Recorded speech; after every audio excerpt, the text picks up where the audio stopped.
रायगड़ा जिला पद्मपुर थाना निकट हाटपदा साहि गत विलंबित राति संघबद्ध आक्रमण कर जड़े व्यक्ति को हत्या कर मृतक हेले भैरव साहू गुणीगारेड़ी को नहीं हत्या अभियोग होती। घटनास्थल में पद्मपुर पुलिस पहुंचा पर थाना अधिकारी धरणीधर प्रधान को आक्रमण होती। तेज थाना अधिकारी मुंडरे लगी शक्त आघात। पुलिस गाड़ी भांगी देइछंती लोक माने। पद्मपुर गोष्ठी स्वास्थ्य केन्द्र में थाना अधिकारी वर्तमान चिकित्सित होती। अप्रीतिकर परिस्थिति को मुकाबला करने घटनास्थल में पुलिस फोर्स मुतयन रही।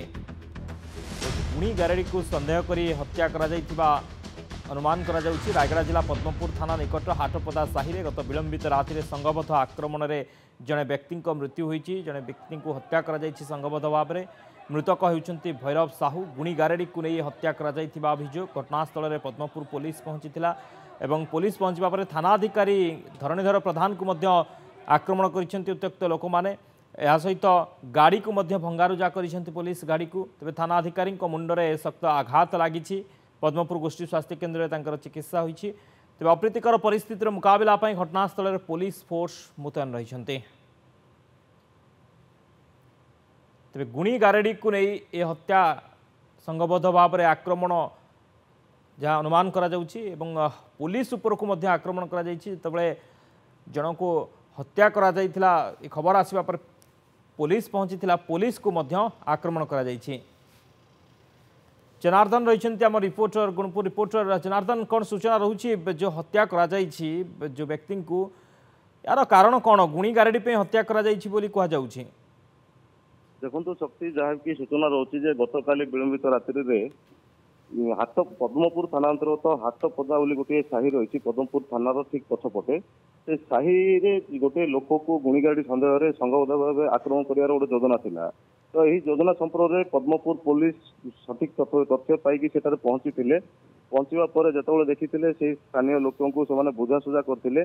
बुझासुझा कराया जो गुणीगाड़ी सन्देह जो लोक करुले से बुझासुझा करते कि से गुणीगाड़ी सन्देह को नहीं कि जो संघबद्ध आक्रमण कर योजना करते पुलिस 2 घंटा धरी बुझासुझा करता।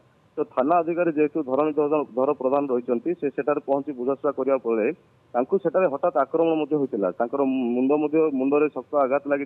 मुंडरे स्टिच पड़ी 7टी। पद्मपुर गोष्ठी स्वास्थ्य केन्द्र चिकित्सित परवर्ती मुहूर्त जो पद्मपुर थाना अधिकारी को आक्रमण होती जो पद्मपुर थाना अधिकारी पलि आसते चिकित्सा निमंते जो संघबद्ध आक्रमण संपृक्त रही व्यक्ति मैंने ही पुलिस को आणिकी पहुंचाई गोष्ठी स्वास्थ्य केन्द्र में।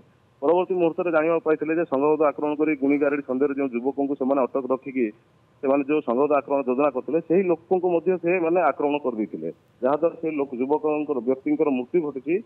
ना रही भैरव साहू। घटनास्थल में बर्तमान पुलिस फोर्स मुतयन रही। अन्य पुलिस तदंत जारी रखी। बर्तमान 26 जन को संपृक्ति थिबा 26 जन को पुलिस अटक रखी पचराउचरा कर संपृक्ति थाईपे। तो प्राय 26 जन को गिरफ्त कर सूचना रोचे।